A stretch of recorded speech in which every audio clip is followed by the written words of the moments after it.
Breaking news. The S&P 500 just hit another all-time high. Congratulations. World record S&P number. That's 3 days of the week.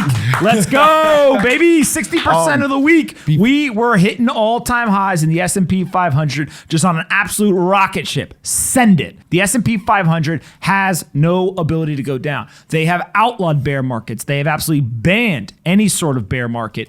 And every time that we get anywhere near a market correction, they just step in and they start talking about creating money, spending money, manipulating interest rates. The S&P 500 is on a straight rocket ship to the moon, or as the Island Boys would say, is to the sun. Now, you have to remember that the S&P 500, the growth in the S&P 500 is all denominated in dollars. And so if it is denominated in dollars, you have to think about the idea of, is it actual true growth, or is it because the dollar is being devalued? We've got a tweet here that somebody sent me that said adjusted for the money supply, adjusted for money supply expansion. The S&P has not hit an all-time high since 2000. So if you take away all of the manipulation around the money supply expansion, the S&P has not hit an all-time high.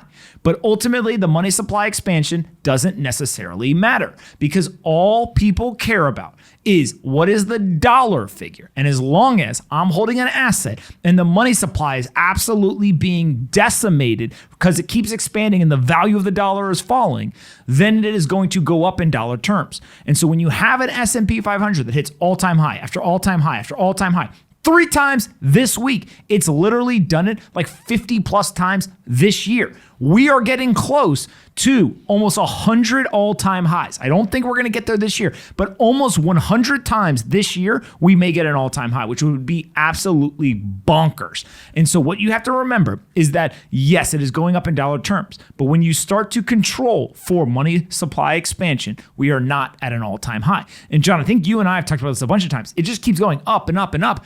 It's not going to stop. We're always going to get new all-time highs because the currency is being devalued so quickly, right? Yeah, I agree.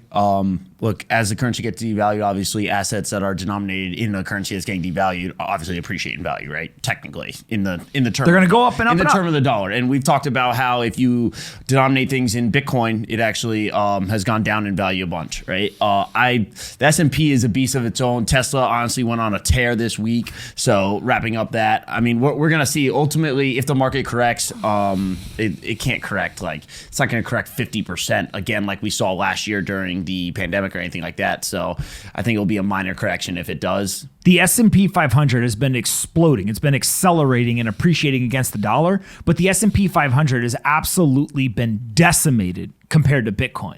The S&P 500 has been crashing against Bitcoin, which is really interesting because it ultimately shows what is the asset, what is the currency that you are going to denominate the S&P in. If it's dollars, you'll make a ton of money. If it's Bitcoin, you're losing a ton of money by holding the S&P. Joe, what do you think while you lay back there like you're strolling the streets of South LA?